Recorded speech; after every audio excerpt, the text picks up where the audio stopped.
All right, welcome to the player analysis overview report, or the player analysis report. Here it is. This is a lot of information, so I'm going to try and take my time to go through this. Basically, what you're going to see is this when you open up the spreadsheet, which you should already have access to. You go to the tab on the bottom that says player analysis, okay? Or from the spreadsheet, you click that red link for the PowerPoint deck, right? And then, or the PDF. So when you get into this, you're going to see a whole bunch of different colors and information. I'm going to try and take my time to walk you through it, okay? So let's work on the left side of the black bar. And you can see here there's a ranking system, 1 through 5. 1 being poor, 2 being below average, 3 being average, 4 being strong, 5 being excellent.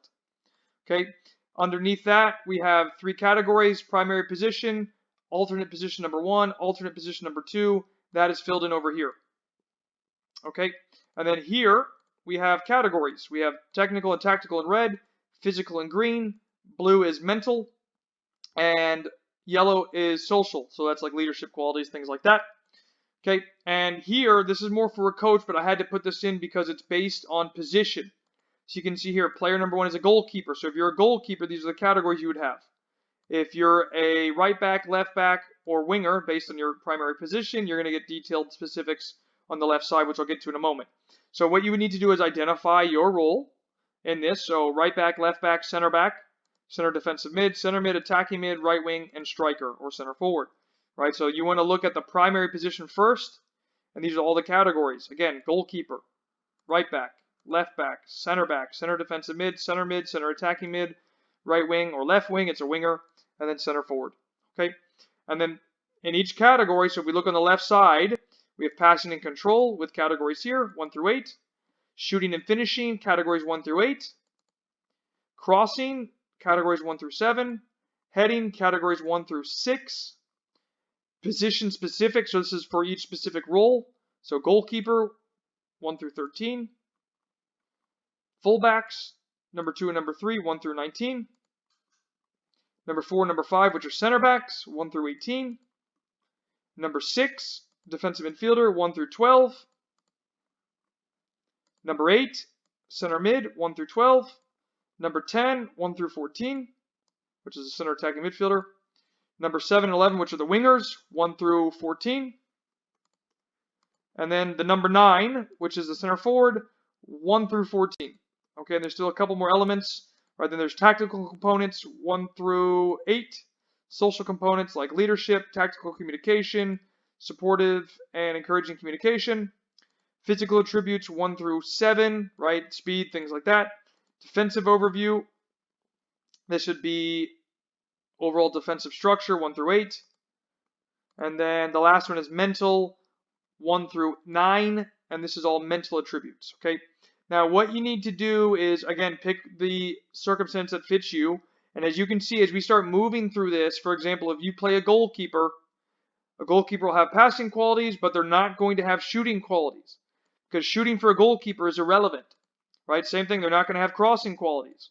They're not going to have heading qualities, but they're going to have goalkeeper-specific qualities.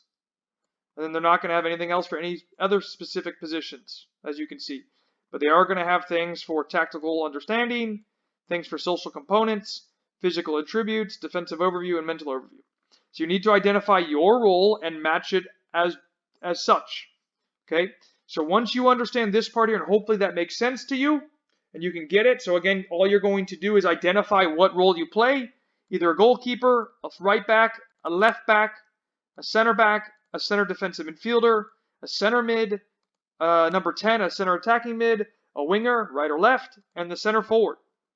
And again, you're going to pick the qualities that match what you have. So all you need to do is transfer it. And that's the whole point of this black line.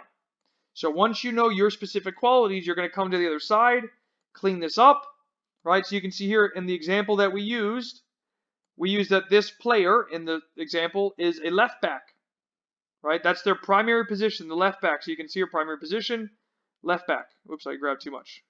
Okay, but you can see left back because it's merged columns. Okay, and they have the secondary position. The secondary position of this player is a center back. So you can see we've transferred over the passing, transferred over the shooting, transferred over the crossing, transferred over heading. They're position specific for fullbacks, position specific for center backs because a secondary quality is a center back, right? 1 and 2, left back and center back. Okay, then you can see we added the tactical components, added the social, the physical, defensive, and mental. But you can see we did not include, for example, the defensive midfielder, the number 8, the goalkeeper, the number 10, the number 7 and 11, or the 9. All those do not transfer over because they're not applicable to a fullback or a center back. So you just need to transfer over the qualities that are necessary, which you can see is transferred here. Okay, then we have our 3 reports that we were talking about. We have the August, we have the December or January, and then we have the May. Okay, and these are just pre-template screened. And what would happen is, ideally, you're going to take this to your coach and sit down with him over, a 30-minute to an hour meeting and ask for him to break down this information with you, right? And maybe you want to preempt him with this information ahead of time so at least he has it and can plan for it, but that way it's all set and ready to go for when it's time to evaluate. And that way they can have it and they can access it. Okay, so you can see here as the example, and when the player arrived, this was their scores, 3, 3, 3. You can see it's color-coded as well, red to green. And you can see in each category they're scaled. The second period in January, which obviously hasn't happened yet, but just as an example, the player improved in these categories. And now are ranked in 4 4s, 5 5s, 4s. That one stayed the same. This one's now a 5, and this one's now a 5. And the whole point is to try and show either progress or, of course, on the other side, lack of progress.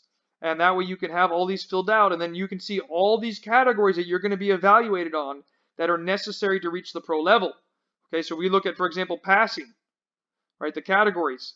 Passing 1 is variation of passing technique. Inside of the foot, the laces, the head, volley, half volley. Second category is passing over a variation of distances, angles, passing structures, and crosses. 3 is variation of control technique. Inside, outside, laces, thigh, chest, head, how to control the ball. 4 is selection of control option. How do you select the option to control with? 5 is a type of pass selection. How do you pass to somebody else? Do you do it with the inside, laces, instep, all those type of things that you're picking and on the circumstance. The timing of the pass, weight of pass, and movement after pass. Okay, those are little categories that you're going to be evaluated on for each specific category. And again, you want to walk over this with your coach. It's a lot of information, but it should give you a significant insight into the development process of a player and hopefully help you move forward. Because if you have this filled out every year, and let's say you start this at 13, and listen, some things might not be applicable because of your age. Okay, no problem. But if you start this process and you do it correctly, you should have a timeline of growth. And that way you can continuously engage and develop this process. And maybe all you do is you create, right-click, duplicate, and you call this 2021-2022 season. And then you have everything ready to go. You can take this to your next club. You can take this to your college program. Whatever you need to do, implement it. Use it. Get evaluated and build out that process. And this will really help you moving forward. So start this process. Ask your coach for a meeting. Start building this out. And then, obviously, continue to evaluate over the period of time. But anyways, guys, see you in the next video.